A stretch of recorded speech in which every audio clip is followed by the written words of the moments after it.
first half, they're going to make their adjustments. So guess what? You adjust yourself and try and stay ahead of the pace because you are looking for some separation in this ball game. The adjustment to the adjustment. Without a doubt. And he fires one that's intercepted. Picked off by Sam Shields. First possession of the third quarter, an interception, so maybe a second-half tone setter. Indeed, and not the tone they wanted to set. That's the equivalent of what happened to you before. No, but I've heard stories about teams actually doing that back in the good old days. And the evidence shows last week's game, it's really leaked into a second game now, Charles. What do you think of this? And it's a surprise, isn't it? Because when we spent time watching them practice, talking with the coaches, they felt like a bounce back was going to happen this week. They were very confident in the game plan, thought the defenses they would see would present great opportunities for big-time runs. We're not getting that so far. I don't know if it's the game plan or if they're just being overwhelmed by the defense they're facing. The Bears have put an extra defender in the secondary on third down. Yep, they're in the nickel. My ex-teammate used to tell me all the time, and no escaping this time as he'll go down. They got him for a sack. And Crosby puts it through, and that'll get the lead down to 5. So they get 3 field goals for him now. This last one tightens things up a bit. And I know that offense is on the sideline right about now, checking out the tablets and saying, man, we let a good chance slip away there. We've got to start finishing some of these drives. The Bears offense now gets set to head back onto the field. And following the interception, just any interception, are you a little bit more cautious when you start that next drive, or no, you just throw that out the window? I think you are. I don't think that there's any way you can run back out there and go, totally didn't affect me. Let's just go ahead and be loose with the football again.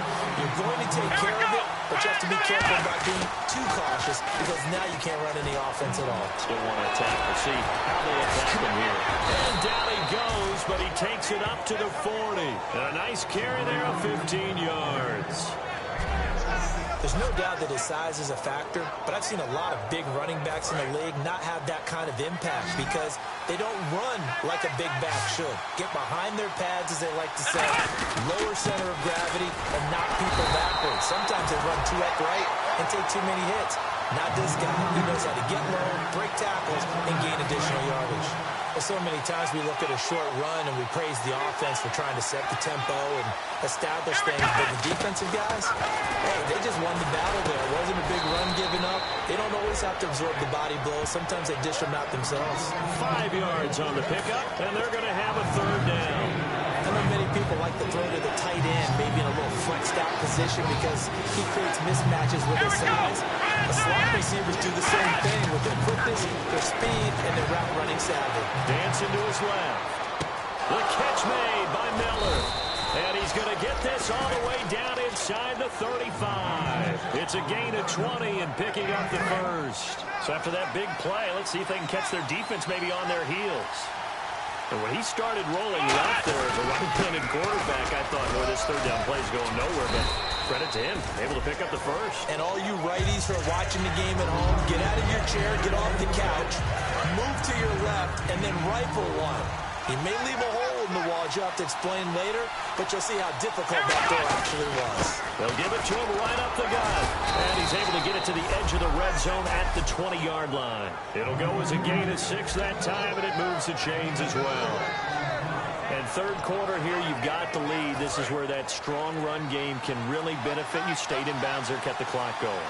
I like all the points you just made there. And if you throw the football and it's incomplete, now you stop the clock, and you've helped out the guys on the other side of the ball. So keep in the hands of those runners, keep moving and keep grinding the clock. Well, he didn't make headway on that one. He's had plenty of carries all night long. I just wonder if maybe he's a little bit tired from toting the rock that much. They'll need to get the play off quickly. They run with Hyde. He's been the bell cow tonight. And he'll be out of bounds all the way down at the 5-yard line. It's a really nice 15-yard pickup, and now it's first and goal. So they pick up the first down after the run, and now they approach for the fresh set. Hyde, the lone man in the backfield. He's going to get the football. And he's maybe going to get this back to the 4, but that's about all. Only a yard on the pickup there. Second and goal. And a really long drive here, and it goes on and on. Well, the spotlight hit him once already tonight as he got into the end zone. He was trying to make it a double spotlight, wasn't it? They credit the defense, bottling him up, not letting him get in for the second score there. They lost 2 there, and it's 3rd down. The evolution of Clay Matthews as a player, it's just one that they're going to end up writing books about. He didn't even start until his senior year at USC. He didn't start in high school. And now he's at all-pro level in the NFL. How about the play he just made there? And he has certainly made a name for himself. William Clay Matthews III. Well, we're not playing 3 yards in a cloud of dust football anymore. I kind of get why those old-school coaches sometimes didn't want to throw the football. Because if it's popped up in the air, it almost turns into slow motion. And both sides trying to get to the football, and you're holding your breath wondering whether it's going to go good or bad for your team. So they get 3. They were hoping for 6. An unlucky number 13 play drive. Well, you go to the sideline after putting 3 points on the board, happy, but you wanted to be ecstatic. You wanted to have 6 on the board. On the opposite sideline, though, the defense, I think they're high-fiving each other, only giving up 3 after letting them run that much offense. Shift together here from the D-line.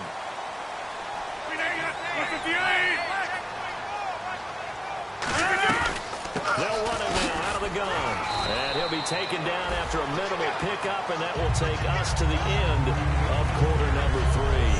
Back now at Lambeau. It's the Packers who have the football, but in need of points as we begin quarter number 4.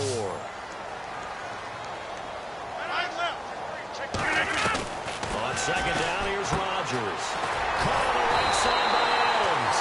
And they'll get it up just short of the 45 into 44.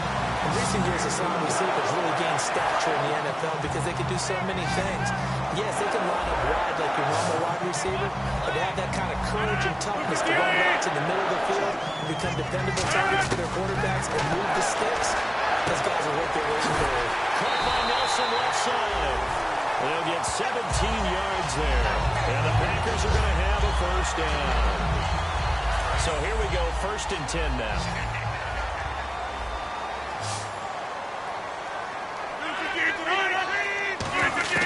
Throwing on first down is Rodgers. He's going to find his running back. It's complete. And he's going to get this inside the 30. Give him 11 yards that time and a new set of downs. I'm going to show my age here a little bit. We used to talk about running backs catching the ball as safety valves. Nowadays, they're a big part of the passing offense. Quit acting like you're so old. You're only 65. And no escaping this time as he'll go down. They got him for a sack. Lamar Houston from his outside linebacker spot. He comes up to drop him for a loss of 10. And, partner, it's safe to say that the secondary really contributed to that sack. Yeah, nickel set, 5 defensive backs. They covered everything. Nowhere to go with the football. Oh, no, he lost the football. They'll wind up getting 10 back as that sets them up for 3rd down. I'm calling luck or skill, whatever the case is. They're feeling good about just keeping the football there. Yeah, the biggest thing that they're calling it now, our ball. I mean, they don't care if it was luck or skill. Boy, the panic that jumps up in your chest when that ball's on the ground, whether you get it or your teammate gets it, just as long as you retain possession, that's all you're looking for. And he'll just toss it away. So he throws it away, and that brings up 4th down. Let's face it, perfection is something we all chase, whether it's playing this game or whatever we do. Hard to attain, but that's what they were searching for as that pass goes incomplete. And his kick is good. Not by much. It was leaking oil in the end, and he tucks it in the bottom right corner. And that'll get the lead down to 5. You still need a touchdown. Another field goal does you no good, so it'll be interesting to see what the media reaction is if the score stays where it is. And now Chicago getting ready to go as they take the field. And they had 3 points last time, but they didn't want 3 points because they were well within range of scoring a touchdown. We'll see if they can do better now. I'm with you on that one. Let's just go ahead and be frank about the whole thing. The only one happy about 3-point kicker. Exactly. You put it through the post, that's going to help him in contract time. But that offense, they're thinking, let's get in the end zone this time. I wrote that. It helped him in contract time. You could have kicked that one too. I don't know about that. I don't know about that. Super tough. They'll lose a yard, and it brings up 3rd. So here we go now extra defensive back in there on 3rd and 10. A play-action fake. They'll look to throw. Steps away. Now he'll let it go on the run. Deep left side. And look at this. They get the turnover they needed. It's intercepted. And it's hot Clayton Dix with a pick. And he's able to get it back to the 41-yard line.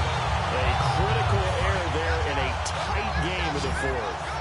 All you talk about is taking care of the football, and especially with a lead here in the 4th quarter. Turning it over, now the door is open for the opposition. Just in general, when you're passing in the 4th quarter with a lead, no matter at what point, you got to be super careful. Got to be careful, and sometimes you can be so careful that you end up running yourself into an error. That one good for 16, and the drive will continue.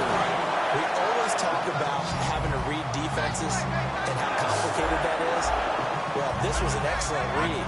Read the pressure and got rid of the football before it even got to him for a nice game. And when they're blitzing like that, running back usually a good spot to go with the football. Without a doubt, because he's right in your sight line or he's near you.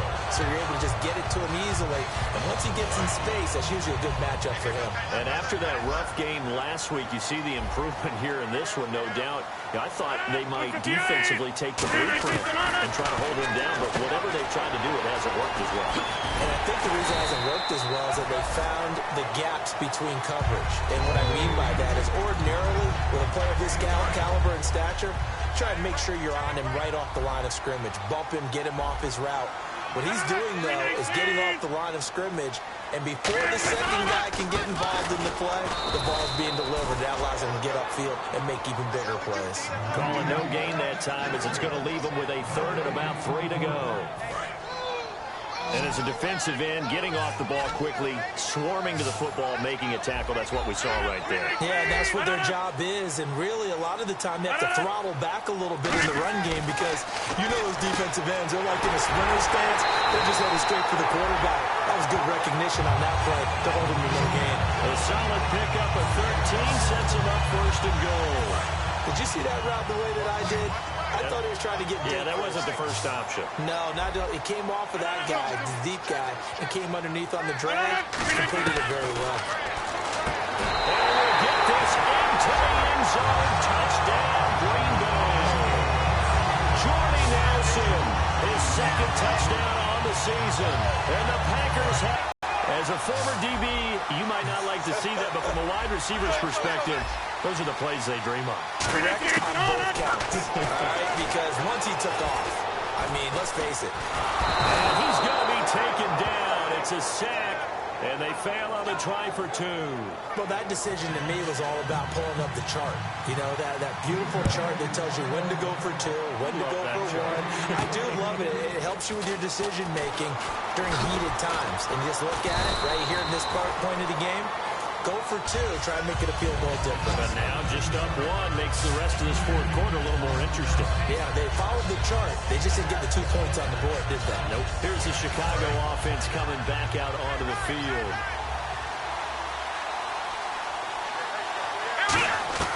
Trying to shake off the interception from the last drive. He'll look to throw. And he goes out of bounds across the 40-yard line. Holding offense.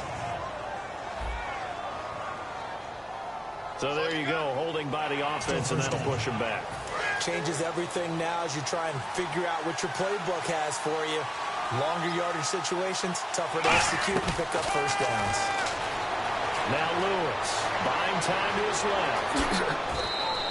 12 yards is the pickup there, and it's a 2nd down.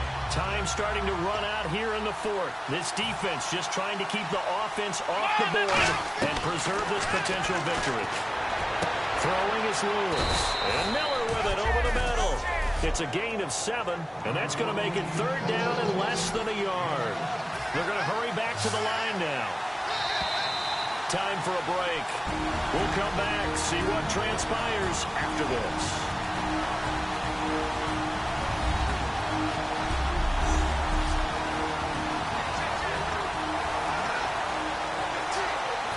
So the Bears with the football here as we welcome you back. And let's see what they've come up with offensively after having time to talk it over. They'll run it. Here's Hyde. And he will have a first down here at about the 40. Just a gain of a couple, but good enough to keep the drive rolling. I always appreciate runners who understand situations. That was just 3rd and inches. No reason to dance around in the backfield and try and break off a bigger play. Just go pick up the first down, and that's exactly what he did. He's back to throw. Completion left side to Miller. Give him a couple on the catch. It's 2nd and 8. So they complete the pass, and now they face a 2nd down. And the offense moving quickly to the line. They'll look to throw. On the right side, this is Miller. He got 18 yards out of that one, and it gets him a new set of downs. Now hold everything here. We're going to get a timeout by the offense. It's just their first. They've got 2 more to use here in the final stages.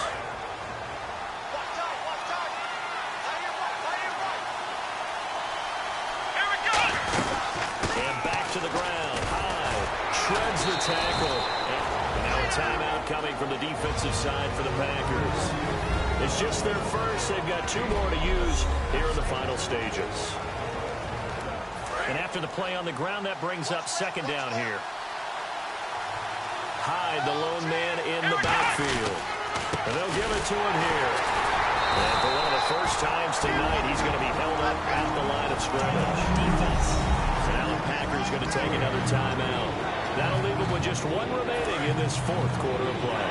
Play number 7 now coming up on the drive. 3rd and 5. Let's go. He'll look to throw. And he's got his man in stride, complete. And he's going to be out of bounds down to the 25. It's a 10-yard pickup, and it moves the chains. That's what they need right now. Get the first down, get out of bounds, stop the clock. Just playing smart football, understanding the situation, making the plays necessary, and making sure that clock stops at every opportunity. And taking it to the 15-yard line before he's brought down. And play is stopped here. Timeout. It's the defense calling the timeout here. That'll be their 3rd and final stoppage here as we step aside. Now this will be the 9th play on this drive. They'll run it now out of the gun. Cuts it out here. He takes it across for the touchdown, and they've taken the lead late in the final minute of the 4th. Wow. Wow. Well, 2 touchdowns scored. I know his team's happy. His coaches are happy. How about the fantasy owners of this game? Always happy with 2, but they'd like 3 or 4. They'll try and throw for it. It's complete, and he will get into the end zone for the 2 points, and that helps. That gives him a 7-point lead. And around the goal line, especially on 2-point tries, sometimes the QB's best friend is a big target, the tight end. I love how you described it because you know he's going to have some length and some catch radius as well as a big body to keep people away from the football. And they will not get a chance to return this one as it's through the end zone for a touchback. And Green Bay getting ready to go as they take the field. They can't do much at this point, partner. This one is going to go down in the loss column. You don't make up for what has happened during the game in this sequence here. Maybe. And he can't get a throw away. He's taken down. Jarrell Freeman in there to drop him as the clock continues to roll. And now they're in the hurry-up. Possible run anticipation here as the D-line sandwiches together. And he'll spike it here with 13 seconds showing on the clock.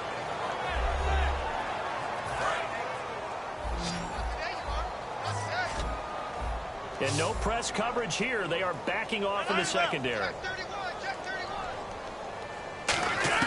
Back to throw.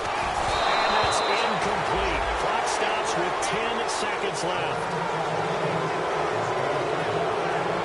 Pressure there and only rushing 3. And there's a defensive coordinator right now who is celebrating not just getting home with 3 there, but realizing if that's the type of pressure he can get in the entire game, then his pass defense is going to be excellent. He dropped an 8. Where are you going to go with the football? Finding time. Now a desperation throw deep downfield. And this will be incomplete. 1 second left to go. They had to go for it with such little time remaining, and that's going to be just about all she wrote for this one. So that one hurt. No timeouts left. Look at where the ball is on the field, Charles. I don't know if the fat lady's singing yet, but she's starting to hum a little bit, isn't she? You think she's doing scales at this point? I don't think there's any doubt about it, but they had to go for it. In this situation, with their timeout situation as well, they had to take the chance, try and get it done. They didn't. Now they're powerless to stop them, essentially. They need a big play somehow from their defense. Well, I know at points in this one you wanted to close your eyes because of all the points that were being put on the scoreboard, you're a defensive guy, but it was a fun little track meet, wasn't it? It was, and you know the people really enjoyed this game? They're the ones that like going to batting practice at the Major League Baseball parks, right? Seeing the 14-11 game, that sort of deal, that's right up there.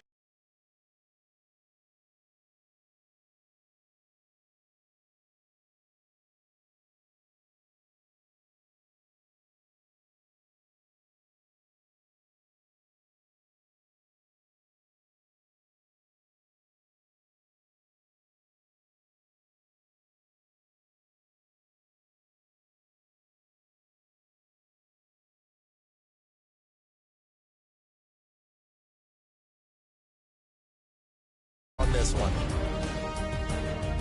So for Chicago, it may not be too late to salvage their season as the win moves them to 2-5 now on the year. And they'll get a few extra days to get ready for next week, where they take on the Minnesota Vikings. Meanwhile, for Green Bay, they can't quite seem to turn things around as they fall into 2-4 now on the year. And they'll try to turn it around.